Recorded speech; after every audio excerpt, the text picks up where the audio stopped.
Thank you so much, Charlotte, and thanks to everyone who's been organizing this series. I think it's a really great idea, and I'm looking forward to the ECR highlights as well, so thank you for doing that.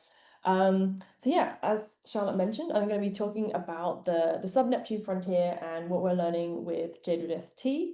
And I wanted to start off, if my slides work. There we go. Just by motivating why I'm interested in sub-Neptunes, I think several of us here share this interest.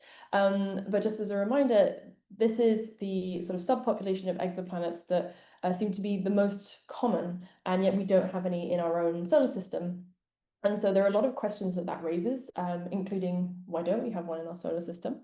But also, what are their interior compositions and how diverse are they in that population? Because since these planets are different to the rocky planets that we know, like the Earth, but also different to the ice giants, there's a lot of parameter space that they could cover. And so the eagle-eyed among you may have noticed that my title has the word sub-Neptunes in it, but my abstract also mentions super-Earths. I'm being a bit cheeky, but I'm going to justify myself here.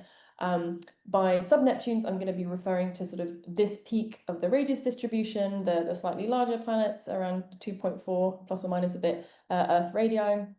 And by super-Earths, I'll be referring to the slightly smaller in this bimodal peak. And the reason that I want to touch on both of these subpopulations is that ultimately we have good reason to believe that they might originate from the same type of progenitor planet, if you like. And that comes from the fact that the bimodal radius distribution also extends to an extra dimension, at least, of orbital period. So we can see here, hopefully, I hope my mouse sort of shows up on the screen here. I think it does. The sort of larger sub-Neptunes are also at longer orbital periods compared to the smaller super-Earths. And so many theories of atmospheric escape tell us that these planets could all have originated with primordial hydrogen-rich atmospheres, and the mini-Neptunes were able to hold on to more of that primordial atmosphere because they have or receive less installation from their host stars, whereas the super-Earths are hotter, receive more radiation, and are more susceptible to losing that atmosphere. But that means that by looking at super-Earths, we might be looking at the heart of what used to be the similar planet to a sub-Neptune. So I think these two populations are really interesting to study in tandem. And there are several, many great papers looking not only at atmospheric escape and how it carves out this population, but also other theories that contribute to what we're seeing, for example, the gas pore formation of super-Earths as well. So now that I've got the terminology out of the way a little bit, in the rest of the talk, I'm going to be, first of all, looking at how we can link observations of sub-Neptune atmospheres, for example, with JWST, and link that to the interior compositions of sub-Neptunes and super-Earths. Then I'm going to move on to talking about some of the observations that JWST is making, and the fact that even with flat spectra, we can also make some constraints on the interior composition, or at least the flat spectra can affect how we interpret interior composition. And finally, I'm going to talk about lava worlds or ultra-hot super-Earths as probes of planetary interiors, with a specific example of TOI 561b, for which we have some recent JWST data. So moving on to the interior structures of sub-Neptunes and super-Earths, we know, looking at this plot, that there is a lot of diversity in the bulk densities of these planets. So here I'm showing radius against mass for a lot of known sub-Neptunes and super-Earths. And some of them are sort of clustered around the Earth-like mass radius line here. And so they can be rocky planets with similar composition to the Earth, perhaps. But a lot of this population actually lie in other regimes and could have various different combinations of planetary components, if you like, including iron-rich cores, rocky mantles, large amounts of volatiles, whether that's sort of hydrogen-rich atmospheres, water in gaseous, supercritical, or liquid form, or other volatiles as well. And more specifically, we know that planets that are way up here and less dense than 100% water composition need some lower density hydrogen-rich atmosphere to explain their radii. Although it's not known whether you also have maybe other volatile components like water in there as well. For things that are denser than an Earth-like composition, we might need a higher iron to silicon ratio, for example, a bit like Mercury. There are some planets here that look similar to the Earth in terms of their bulk densities. And then there are a lot of things in the middle where there are a bunch of different ways to explain these masses and radii, including volatile rich interiors. Some of these could be iron poor silicate balls, if it's even possible to form that. Or you could have some rocky planets with very thin hydrogen-rich atmospheres. There are a lot of possibilities here. And it's clear that this is a degenerate problem if we're looking at only mass and radius, because as you can see from just one example, from these M-dwarf planets, these planets sort of divide nicely between this population down here, which lies along an Earth-like mass radius curve, and this population up here, which looks like it could agree with a water-rich 50% H2O interior composition. But other models are also able to explain these masses and radii, for example, with a sort of thin, eroded hydrogen-rich atmosphere, which is also able to match that data. So with mass and radius alone, we're a little bit limited. It's very helpful to get a first idea of what the interior compositions are, but we need a little bit more information. And as you might have guessed it, that information that I'm going to talk about is atmospheric spectra, which we are getting a lot of from JWST, which is very nice. This is just some of the data that has come back in the past few years, and it's looking super nice. And the great thing with this atmospheric information is that we can start to tease out things like chemical composition or the presence of clouds and hazes, all of which affect how we interpret the interior of the planet. It gives us those extra data points to constrain those extra parameters about the planet's interior. But it's not a really simple analysis to do because with atmospheric observations, we're probing really the upper atmosphere. And to learn more about what's going deeper on the planet, we need to link that upper atmosphere with the deep atmosphere and maybe even the mantle and core if we can in some way. And that involves a really good understanding of how these different reservoirs in the planet talk to each other and interact chemically and thermally so that we can take the signals in the atmosphere and use them as diagnostics of what's going on deeper down, since we can't directly probe these deeper regions. So how do we do that? Well, one thing we need to do is to consider all the different processes that can allow these different reservoirs to talk to each other. There are a lot of them. So I'm just going to summarize a couple here and talk about a couple of them in a little bit more detail. So if I start on the left with sort of chemical gradients and processes, a really big one is dissolution of gases into the interior and the outgassing of gases from the surface into the atmosphere. Redox reactions are important in those processes as well. For example, if you have a hydrogen-rich atmosphere that can react with the oxygen in a silicate mantle to produce a lot of water. And so that affects the chemistry that is both dissolved in the mantle but also outgasses to the atmosphere. You can also have miscibility where at high enough pressures and temperatures, the what you normally think of as atmosphere, hydrogen, water, whatever, and silicates and things like that can actually become fully miscible. So it's no longer a question of dissolving, but just fully mixing. And then there are many processes that affect the gradients between the composition deep down at the surface, if there is one, up to the upper atmosphere that we probe. So different mixing processes like convection or the inhibition thereof, photochemistry, atmospheric escape at the top of the atmosphere, things like condensation.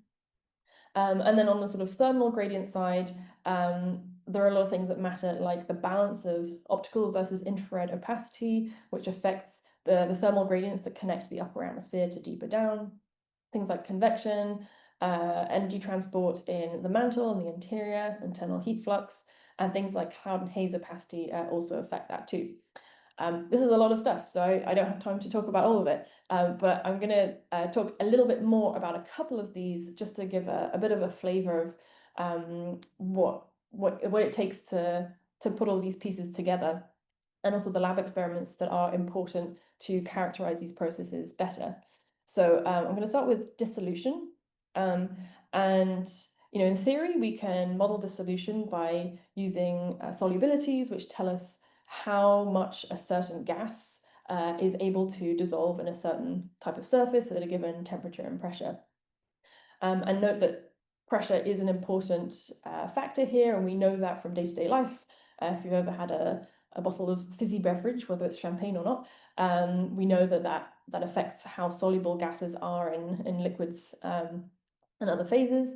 And so we can account for that in models and seeing, obviously, in a big sub-Neptune atmosphere, you'll have a high pressure, and that will affect how soluble certain gases are in, for example, a magma ocean underneath that atmosphere. So pressure is perhaps a more intuitive one, but something else that really matters is the composition at the surface, and indeed the composition of the atmosphere. For example, one axis of composition we can think about is oxygen fugacity, which in itself is a complicated axis and quantity, so I'm not going to go in a huge amount of detail, but roughly on these plots, the right-hand side is more oxidizing, so more oxygen is available, and towards the left is more reducing and more of a hydrogen-rich environment.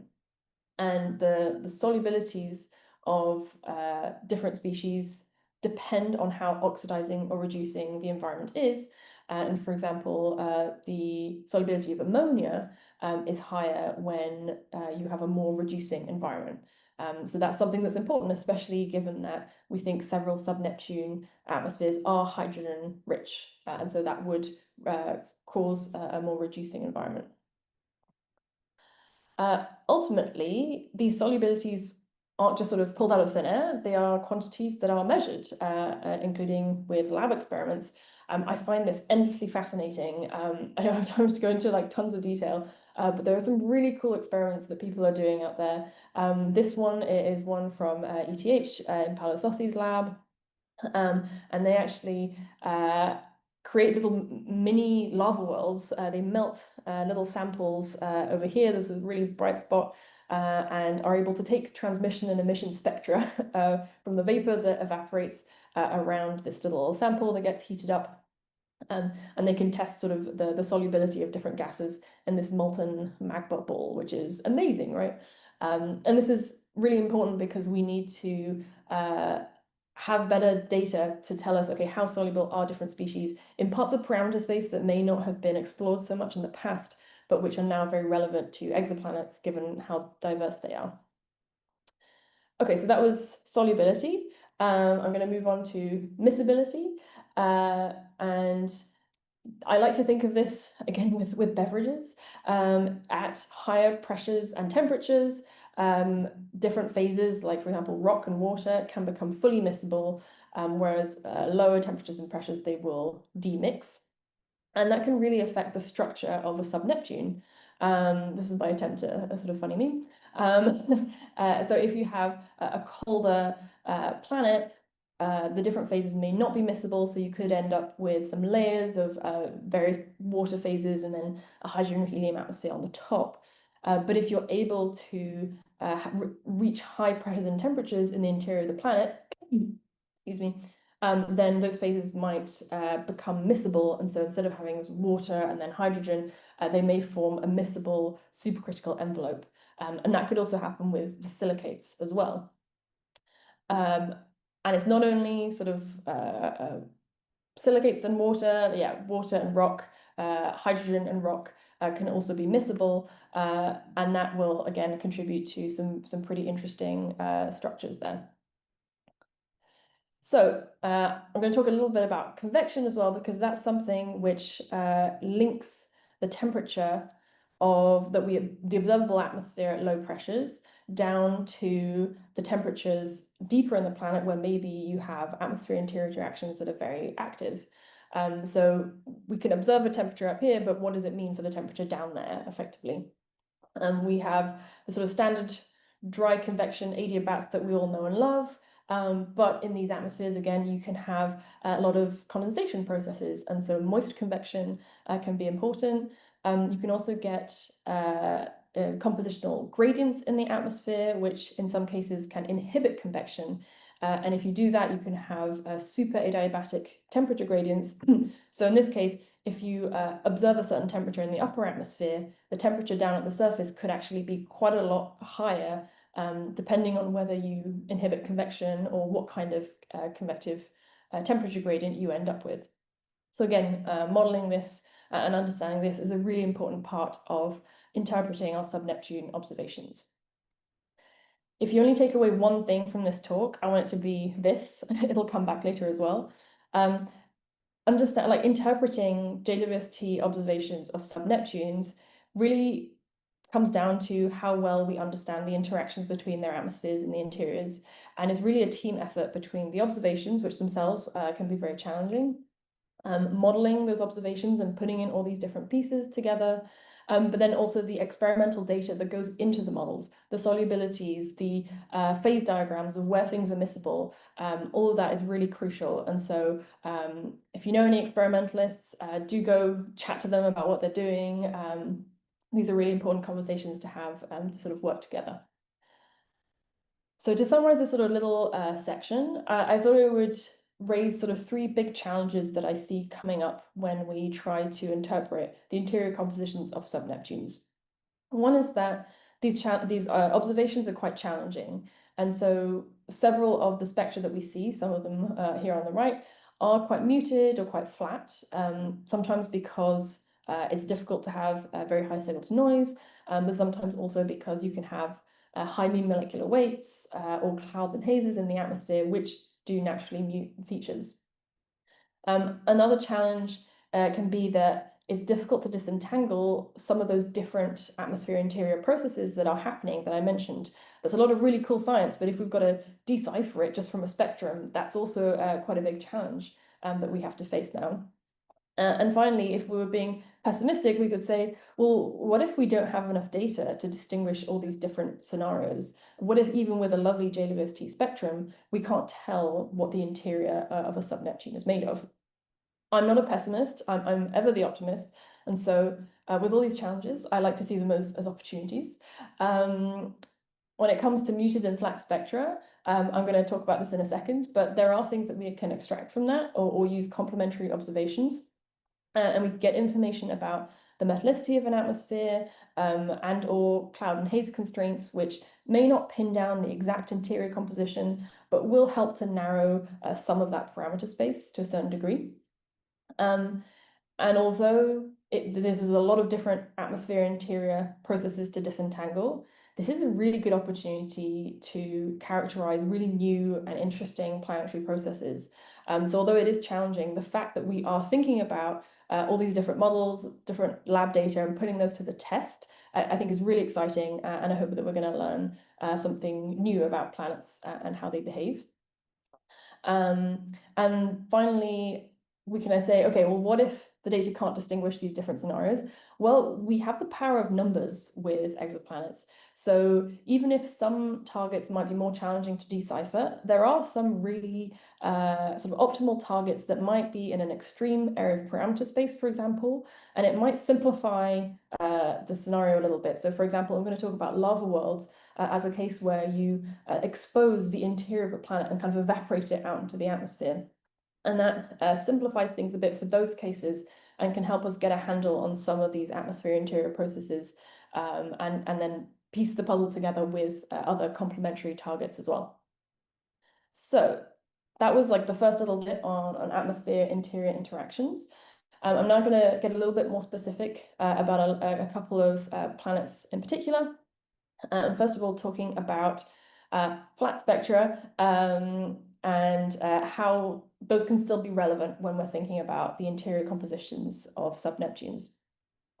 So the first message that I want to give you here is that the metallicity of an atmosphere and aerosols, the clouds and hazes in an atmosphere, both affect how we interpret the mass and radius of a sub-Neptune and what we interpret its interior composition to be. So starting off with metallicity, if we find evidence from an atmospheric spectrum that a planet has a very high atmospheric metallicity, that rules out some of the parameter space that has the low density atmospheres, sort of high density cores. And so naturally it rules out some of the parameter space and puts us towards perhaps, in some cases, more volatile rich interior compositions. There's still a large phase space that's still possible, but it's ruled out a whole ton of stuff in this plot here. So metallicity helps already. Aerosols are also important because they change the gradient, if you like, between, or they affect the temperature that is at the boundary of the interior of the planet. And that can change like the phase that the interior of the planet is in, or at least its density. And so one example here is that if you have very reflective hazes, more haze will cool down the planet, not only because of the bond albedo effect, but also because it can change the temperature gradient, make it more isothermal or even inverted. And that leads to cooler temperatures deep down in the atmosphere. Compared to if you have less haze, you might have a hotter interior. I'll talk about this a little bit more in a second, but that changes what you need to put in your interior structure model to explain the mass and radius of the planet. So I'm going to talk about a specific case, GJ1214b, which is a very well-studied sub-Neptune. The reason being that it has always been a very standout sub-Neptune in terms of observability metrics.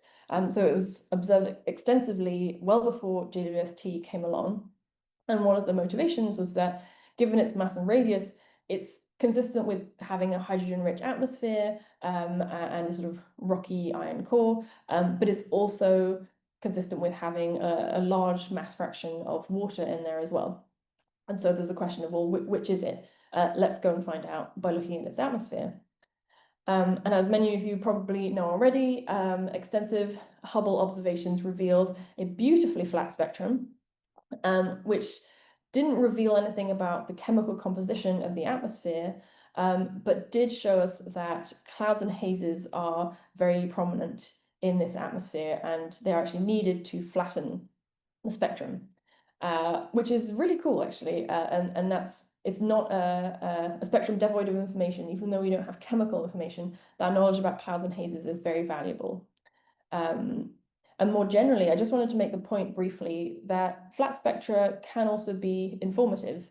GJ1214b is a beautifully precise flat spectrum, so we learn a lot from that. But more generally, if you have a flat spectrum, it tells you that you either have sort of some relatively high altitude clouds and or a very high mean molecular weight, as long as the precision of your spectrum is high enough.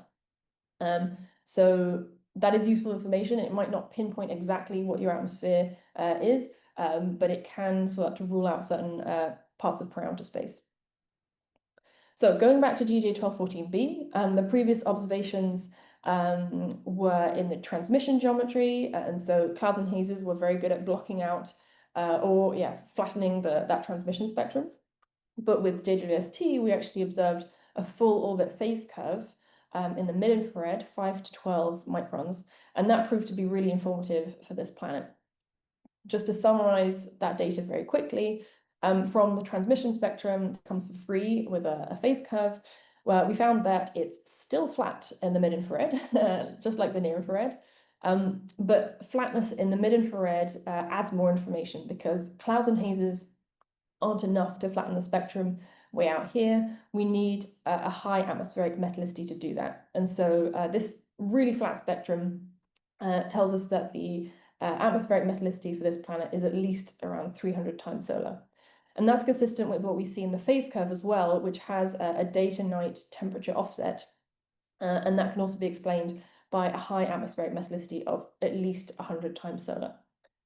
So we have this information about the other thing we have with the phase curve is that we're measuring the flux of this planet roughly in the peak of its black body function across the whole planet. And because it's colder than expected, we find that the bond albedo is around 0.4 to 0.5. Sorry. And so that is telling us that there are not only clouds and hazes, but very reflective ones as well. So what can we do with that information? We know that this atmosphere is at least a couple of hundred times solar in metallicity, and it has these very reflective and abundant hazes or clouds. So what we can do is we can put that into an atmospheric model, find models which agree with the data from JWST, and then use that as a boundary condition and extend it with an interior structure model to see what kind of interior structures are still consistent with the mass and radius. And this is work that was led by Matt Nixon, this is actually out of date. He's actually moved to ASU, Arizona State University, as a 51 peg fellow. I should update my slide. And so the model that we're using for the atmosphere is a combination of a radiative convective atmosphere model, Genesis, combined with the Karma haze model. And then that was attached to Matt's interior structure model, assuming a well-mixed hydrogen, helium, water envelope. And just to summarize those results, I'm going to orient us on this plot to begin with. On the x-axis, this is the mean molecular weight of the atmosphere, which we have a constraint on from the phase curve and the transmission spectrum. And on the y-axis, these are the best fitting mass fractions. So I'm going to focus on the blue lines, which are for the best fitting water mass fraction.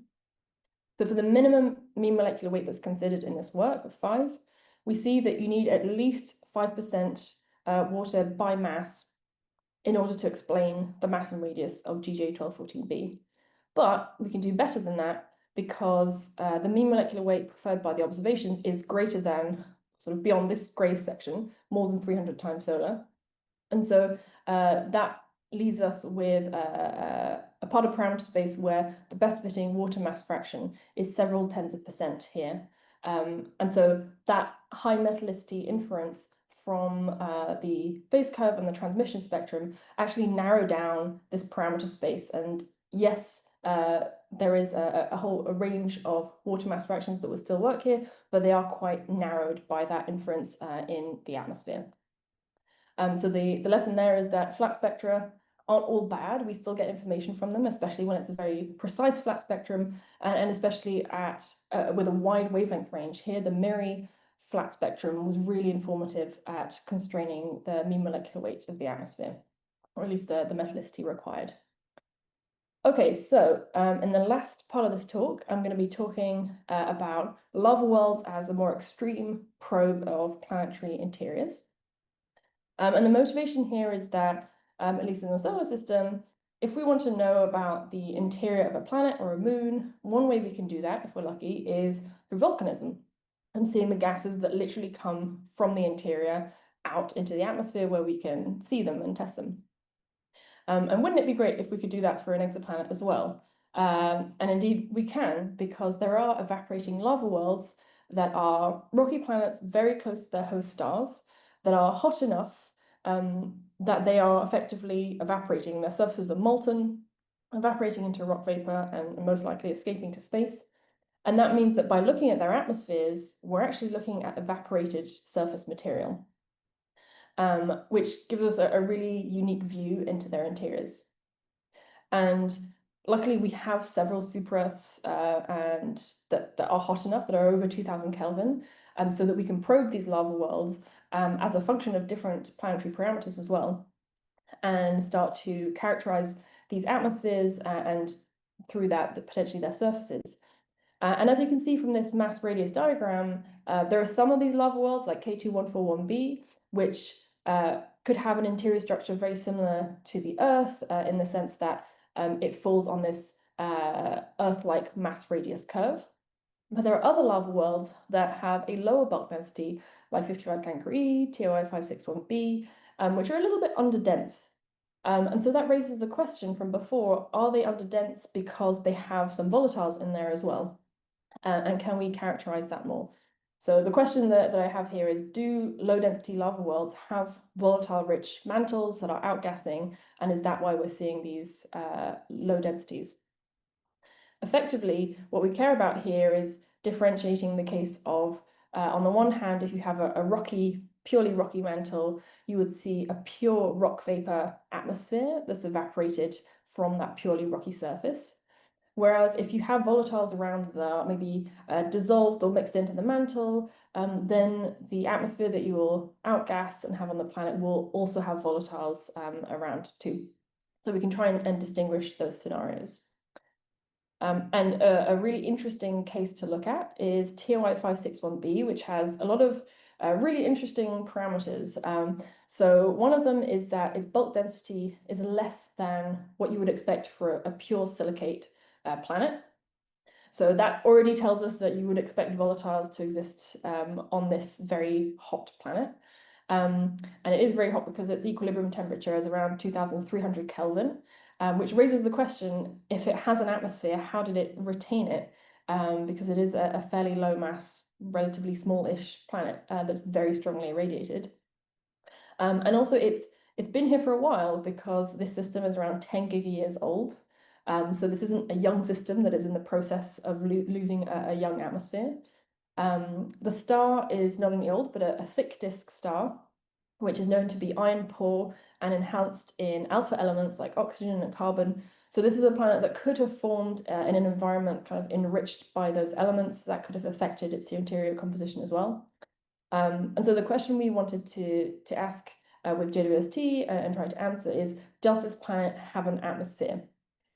And so we have a team of people who have been working on this, and I want to especially highlight our early career team members here on the right.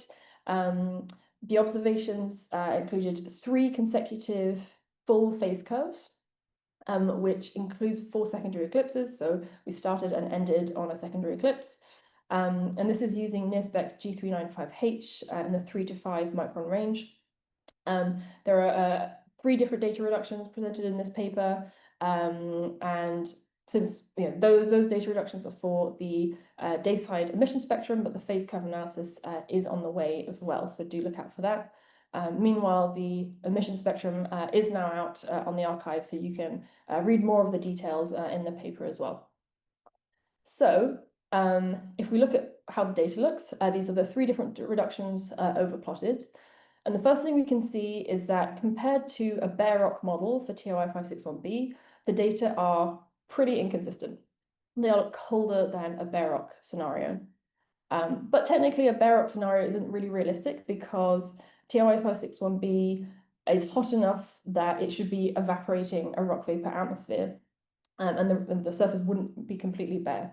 And actually, it's hot enough that that rock vapor atmosphere should be optically thick as well.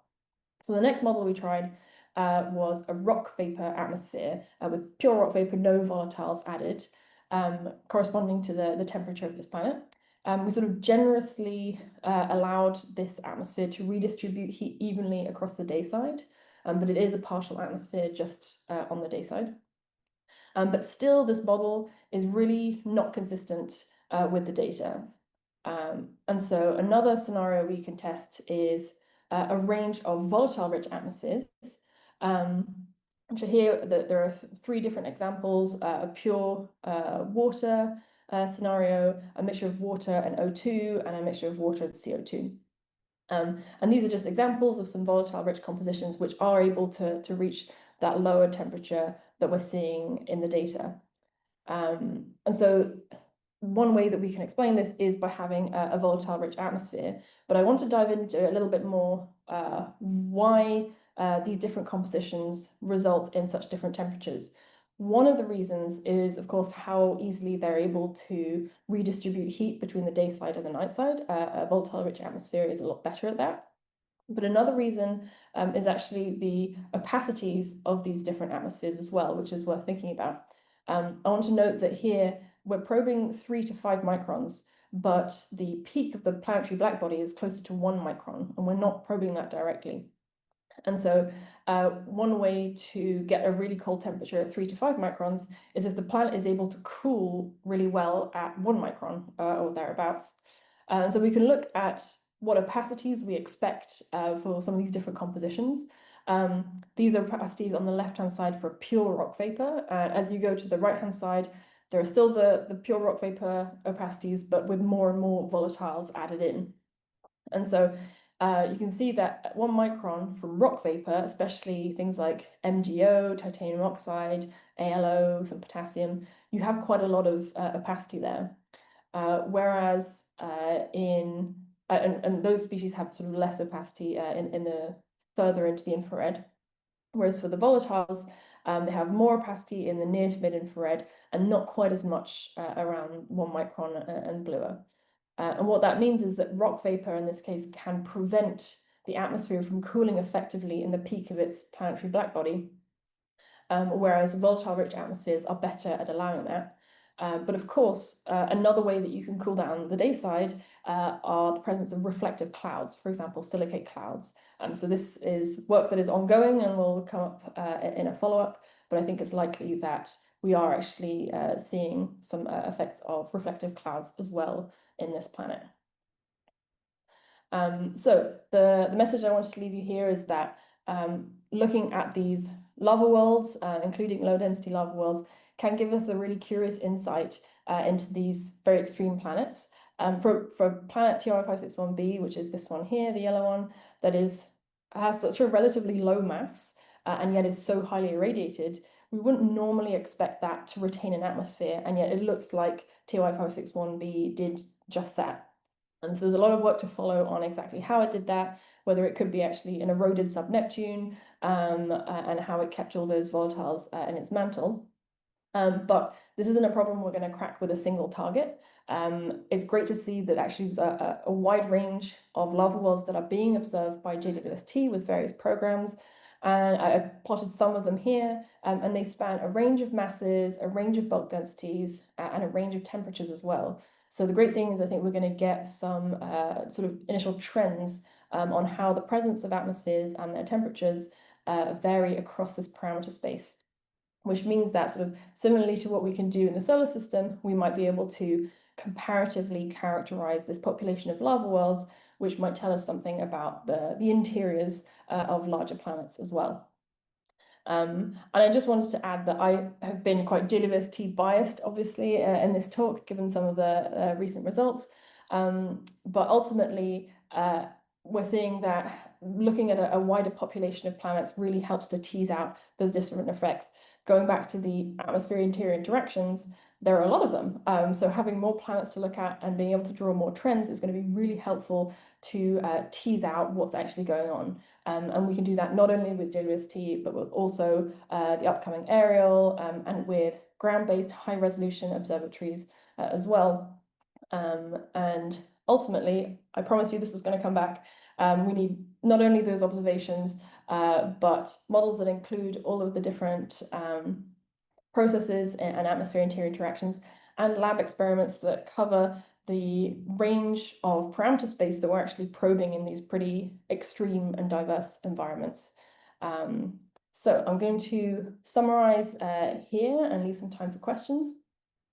Going back to those 3 big challenges that I mentioned earlier, yes, we do see some muted and flat spectra, but that's not always a bad thing. Those flat spectra can tell us something about clouds and hazes and atmospheric metallicities, and especially if we have flat spectra out in the mid-infrared, that can be quite constraining for the metallicity, and it can help us to break some of the degeneracies in interior structure. In terms of disentangling different atmosphere interior interactions, it is a group effort. Please make friends with an experimentalist. There are so many cool experiments happening right now, and they're very challenging to do. So I think it's good for us to really collaborate with the experimental side as well.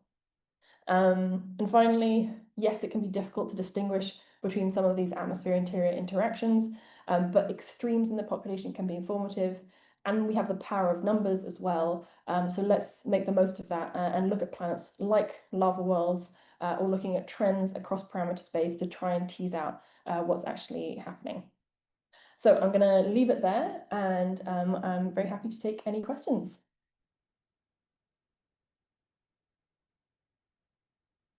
Thanks very much, Anjali. That was great. Either raise your hand if you want to ask a question and I can unmute you, or put a message into the chat and I can read that out. I think I'll just start off with asking, when it comes to the experimental like lab data, where is it that we're missing most of, like, where's the largest gap that we're missing? That's a really good question. I don't know. I think one of the big problems is that there are several places where we know we have gaps, but I'm not sure if we agree on like the biggest gap, and so it's difficult almost to prioritize those experiments. But definitely some of them are when we think, for example, solubilities. I mentioned oxidation state as one of the key parameters that affects the solubility of different gases in a surface. But the other thing that really matters is the composition of the silicate as well. And a lot of experiments are done on sort of Earth-like differentiated silicates. But you might expect that a sub-Neptune, which might be more molten, more homogeneous, would actually have a silicate composition closer to the Earth before it differentiated. So we would call it like a more primitive silicate composition. And doing solubility experiments on that are more challenging. There are people who are doing those experiments, including Kara Bergman from ASU, and it's difficult to do, but they're actually finding that some of the trends that we assumed in the past don't necessarily hold. So definitely those experiments are very valuable. I think, yeah, some of the really high pressure data is also it's a challenge to do that, especially hydrogen at high pressure because it's explosive. Like QFT simulations of those conditions might be a better way to go than like really dangerous experiments, I think. But yeah, high pressure regimes are something that are challenging to do, and hence but are very relevant for sub-Neptune, so we need some more of those as well. There are lots of other things I think that are missing, but that's a couple of quick thoughts that come to mind. Thank you. Okay, we've got a question in the chat. So, did you try sulfur oxides in TOI 561 within the more volatile species models for the opacities? Not yet. So I think with TOI561b, we can see that volatile compositions. So we're not sort of pinning down like what is the composition, because I should have said as well, where it's consistent with a black body spectrum. We're not seeing features, and so we can't say exactly what molecule is there.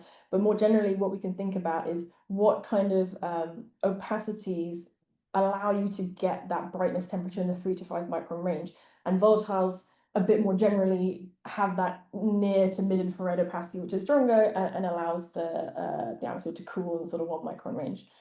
So sulfur oxides, definitely want to try. The other thing is I suspect that actually reflective clouds are at play here as well, and might dominate more than the gas opacity. So that's a key thing that I'm thinking about next. Thank you. Does anyone else have any questions they'd like to ask? Again, raise your hand or add anything into the chat.